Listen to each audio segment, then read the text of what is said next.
बहुत बहुत स्वागत है बच्चों। आज हम लोग एसी चैप्टर के फेजर और फेजर डायग्राम टॉपिक को पढ़ने चल रहे हैं। तो फेजर क्या होते हैं ध्यान देंगे। फेजर वो क्वांटिटीज होती हैं, सिंपल डिफिनेशन दे रहा हूँ।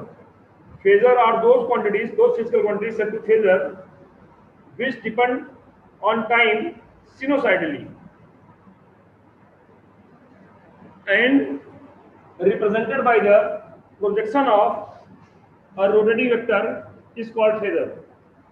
फिर से बोल देता हूँ, फेजर वो फिजिकल क्वांटिटीज होती हैं जो टाइम डिपेंडेंट होती हैं, टाइम का फंक्शन होती हैं साइन या कॉस ग्राफ से, साइन या कोसाइन ग्राफ से, and that can also represent by the projection of a rotating vector.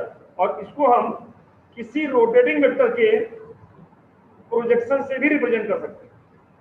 अगर कोई ऐसी क्वांटिटी है जो टाइम पे डिपेंड करती है साइन या कॉस के हिसाब से, अभी लिखा था मैंने I is equal to I zero sine omega t. तो I जो है इंस्टेंटेनियस वैल्यू है, वो साइन पे डिपेंड कर, टाइम पे डिपेंड कर रहा है साइन ग्राफ से। इसका मतलब यही जो इंस्टेंटेनियस वैल्यू है एसी की या ईएमएफ की, यही तो आपका फेजर हुआ। समझने का मुद्दा ये है, एक बात तो बड़ी सिंपल बोली इसका पहला पार्ट, वो क्वांटिटी जो टाइम डिपेंडेंट हो लेकिन साइन और कॉस रूल फॉलो करे, वो फेजर है। और इसको हम रोटेटिंग वेक्टर के प्रोजेक्शन से भी रिप्रेजेंट कर सकते हैं। वो कैसे करेंगे ये हम लोग देख चुके हैं 11th में, जब आपको हम ऑसिलेशन पढ़ा रहे थे। लेकिन यहां फिर समझेंगे जब हम आपको एसी पढ़ा रहे हैं। तो रोटेटिंग वेक्टर के प्रोजेक्शन से भी रिप्रेजेंट होता है, that quantity is known as phasor. तो क्या ऐसी कई क्वांटिटीज से आप परिचित हैं क्या जो टाइम डिपेंडेंट हो, वह साइन और कॉस ग्राफ से हो? अगर नहीं तो कौन कौन सी क्वांटिटी से परिचित है? और उन्हीं क्वांटिटीज को तो हम फेजर कहने वाले हैं। आइए पहले डिफिनेशन लिखते हैं, फिर उन क्वांटिटीज को जानते हैं। लिख लेंगे a quantity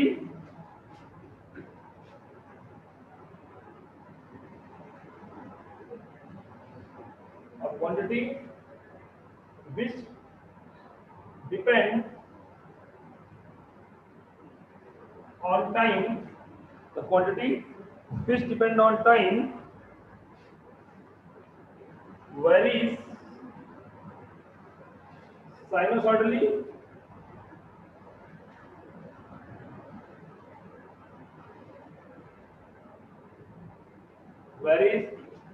sinusoidally and represented by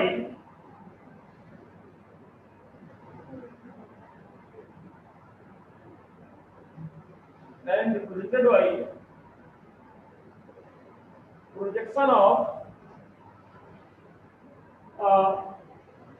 rotating vector, projection of a rotating vector is called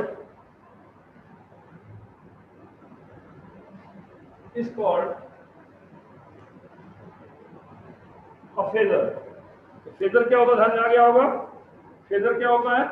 phasor वो क्वांटिटी है जो टाइम डिपेंडेंट होती है, टाइम के साथ वेरी करती है लेकिन सिनोसाइडली, साइन या कॉस ग्राफ से, और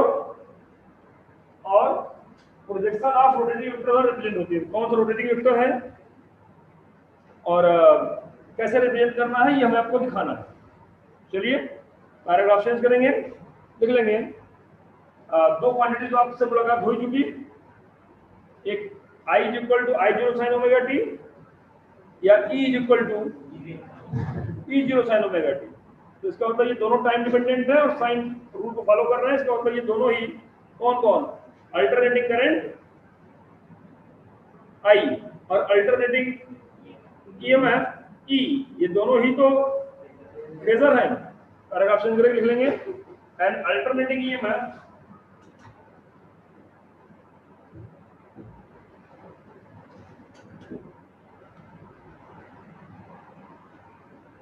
and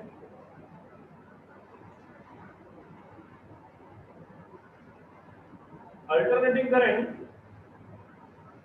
and alternating EMF and alternating current are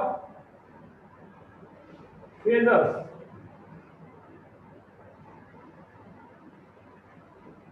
are phasors. Alternating EMF and alternating currents are phasors.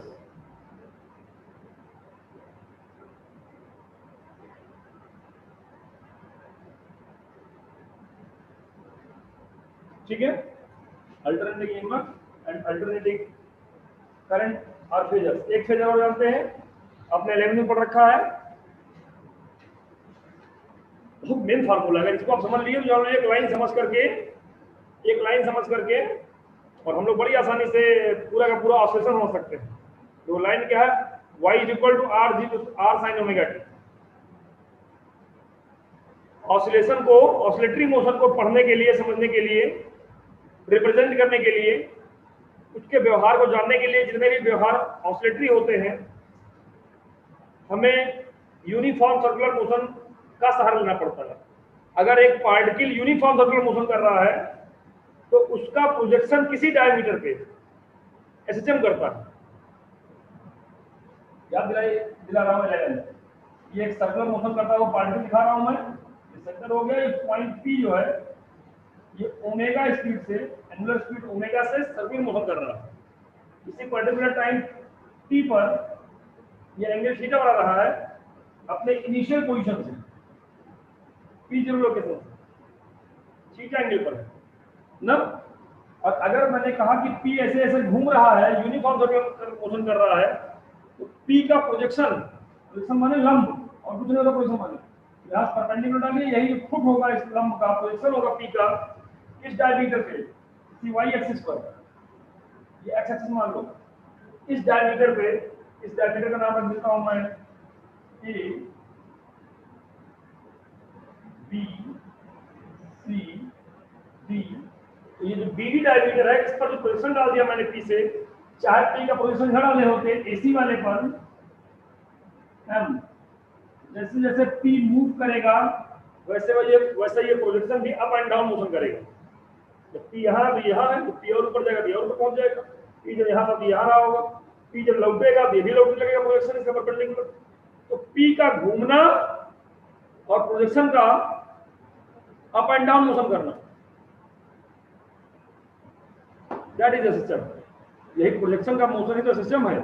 अगर ये y है, मैक्सिमम डिस्प्लेसमेंट r है, ये रेडियस r है, ये एंगल भी थीटा होता है, और इस ट्रायंगल से in triangle OMP sin theta is equal to theta के सामने वाला perpendicular for hypotenuse, that's y बराबर आ जाएगा r sin ओमेगा टी, और ओमेगा बराबर होता है थीटा बाई टी ना, angular speed, angular displacement upon time. तो थीटा बराबर हो जाएगा omega into t, omega into t के फॉर्म में लिखते हैं। ये देखिए एसएसएम की बात आ गई। और अगर आप महसूस करें तो यहाँ डिस्प्लेसमेंट भी तो टाइम डिपेंडेंट है और सिनुसॉइडली डिपेंडेंट है। इसका मतलब एसएचएम का जो डिस्प्लेसमेंट होता है वो भी तो फेजर है। तीन क्वांटिटी ऐसी आएंगे जो फेजर है। कौन कौन? Alternating EMF, alternating current and displacement of a particle or forming SHM. These three quantities are phasors because they depend on time and on the sinusoidal function, right? चलिए अब दूसरा पार्ट सीखते हैं कि इसको हम कैसे प्रोजेक्शन ऑफ रोटेटिंग वेक्टर से रिप्रेजेंट करते हैं। ठीक है ना? मैंने कहा था काम भर समझ में आता जाएगा, समझ जाइए ध्यान ठीक चल रहा है और उम्मीद है काम भर समझ में आ रहा होगा, चाहे पहले दिन क्यों ना आए। ध्यान से बर्दाश्त करते रहिएगा, आना शुरू हो जाए। और ये जो समझ में लेंगे यही आपका आगे के टॉपिक के लिए हथियार हो जाएगा। ठीक है ना? जैसे आप बता रहे हैं साइकिल चलाते हैं तो शुरू में तकलीफ आती है, अपने आप नहीं चलने शुरू होती, आप चल रही हो, चलना शुरू हो गई। शुरू में वो आपको पटकती है और जब पटक देती है तो आप भी कहते हैं ला हम दिखाइए अपन दम। कुछ देर बाद उसको आपको साधना आ जाता है, उसको आप एब्जॉर्व कर लेते हैं अपने अंदर, समझ में आने लगता है और फिर धीरे धीरे वही आपकी हथियार बन जाती है। पहले साइकिल हो गया, फिर हाथ छोड़ चलाना शुरू करते हैं आप, और जब हाथ छोड़ चलने शुरू हो जाते हैं फिर कहते हैं बाइक चलाया जाए, फिर बाइक भी हाथ छोड़ चलाने लगते हैं, फिर कहते हैं बाइक मजा के हमारा कार चलाएंगे, हवाई जहाज चलाएंगे, फिर कहेंगे हवा में उड़ सकते हैं। ठीक है, लेकिन शुरुआत वही से होती है, तो शुरुआत यही से होनी है। Phasor phasor are those quantities which depend on the time sinusoidally by the sine function. आइए phasor diagram के लिए चले आपको. A diagram representing a diagram representing alternating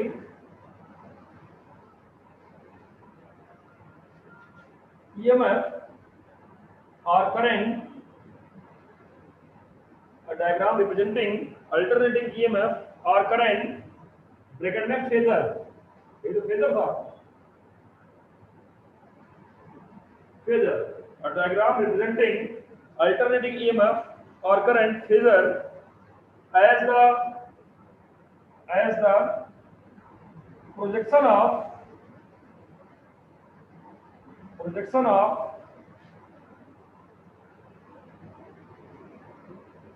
rotating vector, as the projection of rotating vector along with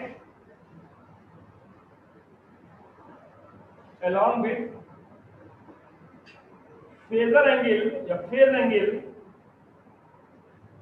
along with phase angle is called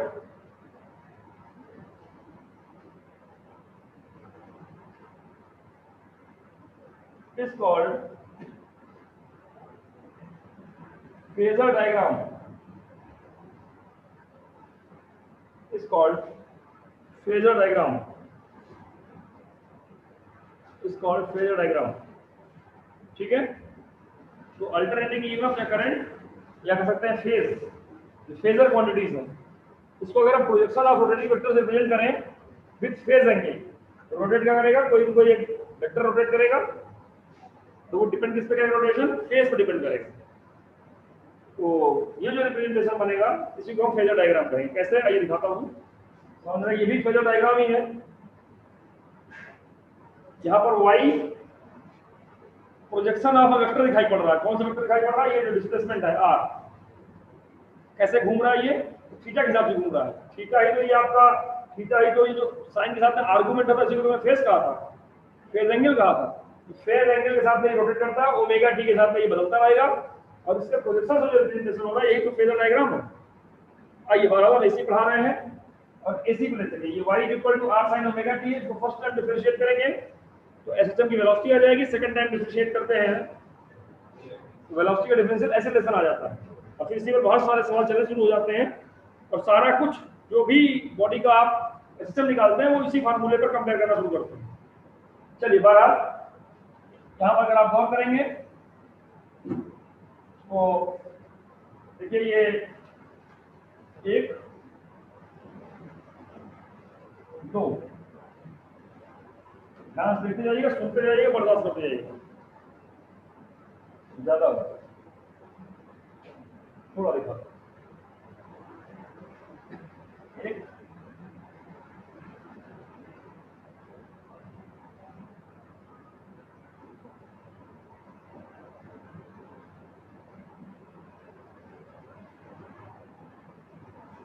दो. ये आप देख रहे हैं कि कुछ रोटेशन जैसा दिखाने का प्रयास किया मैंने ना, और यहाँ पर ये origin, this is the value E0. ये E0 है, पर्टिकुलर टाइम पर ये थीटा ओमेगा टी, क्योंकि E equal to E0 sine omega t होता है. E0 दिखाया हूं. अगर इसका फेज एंगल कहा जाए तो दैट इज ओमेगा टी, और ये पर्टिकुलर टाइम पर इसका मैं प्रोजेक्शन डालेंगे तो ये हो जाएगा this point A, that is represented as T angle theta. ये तो आपका E0 है. इस पॉइंट को A, इस पॉइंट को B ले लीजिए. राइट। अब जब ध्यान देंगे in triangle OBA sin theta is equal to, ये है थीटा के सामने वाला परपेंडिकुलर, 90 के सामने वाला hypotenuse, that is OB upon OA, that is E by E0, इसलिए E is equal to E0 sin theta, but omega बराबर थीटा बाई टी, इसलिए theta is equal to omega t, so that E is equal to E0 sin omega t, that E represented, E माने instantaneous value of EMF represented as the projection of this rotating vector E0 rotate with phase angle omega t, theta के हिसाब से omega T के हिसाब से ये vector rotate करता रहेगा। एट टाइम 0 पर ये 0 पर आएगा और इसके बाद किसी पर्टिकुलर टाइम पर यहां पहुंच जाएगा, P Q M N ऐसा रोटेट करता रहेगा। T इज इक्वल टू 0 से स्टार्ट करके यहां पहुंचा है, at T is equal to 0 पर ये मान लो ओरिजिन पर है, और particular time at time T पर यहां पहुंचा और इसके प्रोजेक्शन से ही रिप्रेजेंट हो जाना है। OB से ही रिप्रेजेंट कर पा रहे हैं, OB से रिप्रेजेंट कर पा रहे हैं हम लोग EMF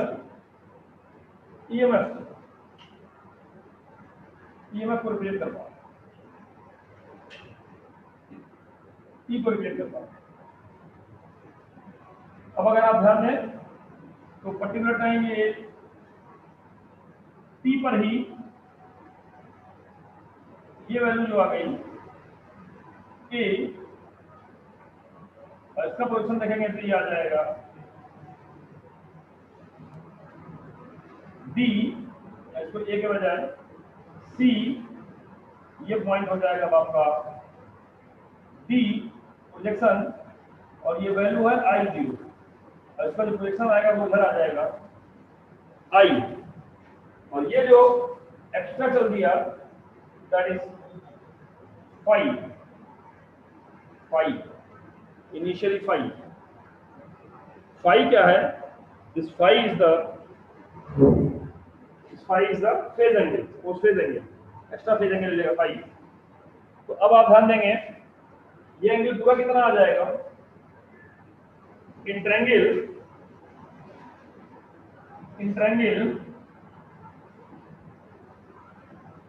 ODC sign omega t plus five, ये जो एंगल बन रहा होगा यहाँ पर तो पूरा एंगल बराबर होगा, ओमेगा टी पहले था फाइव और आ गया, omega t plus five is equal to perpendicular upon hypotenuse, that is OD upon OC, और OD है कितना I और OC कितना है I0, इसलिए I बराबर कितना आ गया आपका I0 sine omega t plus five. अब देख रहे हैं यहां भी I जो है instantaneous value of current that also represent as also depend upon time sinusoidally. इसका मतलब हम I को भी और E को भी दोनों को रोटेटिंग वेक्टर के रूप में हम रिप्रेजेंट कर पा रहे हैं, और अगर कर पा रहे हैं यही जो डायग्राम बन गया, this diagram is known as phasor diagram. आज ये थोड़ा सा आपको कॉम्प्लिकेटेड लग रहा होगा, जब वेक्टर सेक्टर एक चीज हैं, लेकिन विश्वास कीजिए जो आपको भी आप टफ लग रहा है वही अभी आपके कल जब शुरू करूंगा तो ये आपको आसान लगेगा, और ये आपके लिए यूज की चीज बन जाएगी। ठीक है, आज आपको मैंने कहा था कि बर्दाश्त करिएगा, और उम्मीद है ये बर्दाश्त करने में समझ में आ गया होगा, कोई दिक्कत नहीं आएगी बहुत ज्यादा ना। तो ये फिगर ध्यान समझिए, कहाँ है E0, कैसे रोटेट कर रहा है, तो ओमेगा टी के हिसाब से रोटेट कर रहा है। ओमेगा टी की वैल्यू 0, तो ये एक्स एक्सिस पे रहेगा। ओमेगा टी माने थीटा की वैल्यू 90, वाई एक्सिस पहुंच जाएगा। ओमेगा टी की वैल्यू 180, एक्स एक्सिस पहुंच जाएगा 270, और फिर से 2 पाई माने 360 हो जाएगा, तो 0 पा जाएगा। और इसी हिसाब से इसकी वैल्यू भी बढ़ती घटती रहेगी। फेजर की, फेजर माने अल्टरनेटिंग ईएमएफ है, अल्टरनेटिंग करंट की। लेकिन जितने कॉम्प्लिकेशन इसको आप सीख रहे हैं, इतने कॉम्प्लिकेशन सीखने की आवश्यकता नहीं है इसको। ये मैंने जानबूझ के आपके लेवल को बढ़ा दिया कि आपके समझ डेवलप हो जाए। बाकी आपको एक लाइन की बात सीखनी है, जो पहली लाइन मैंने बोली थी, ये वाली, ये यही 3 line. Phasor are those quantities which depend on time varies sinusoidally and that can be represented as projection of a rotating vector। कैसे ध्यान में आ गया होगा, इसी डायग्राम को फेजर डायग्राम बोलते हैं। ठीक, अब इसको यूज कैसे करना है, कैसे ये आसान है, ये आपको दिखाना है। उम्मीद है बात समझ में आ गई होगी। चलिए, धन्यवाद।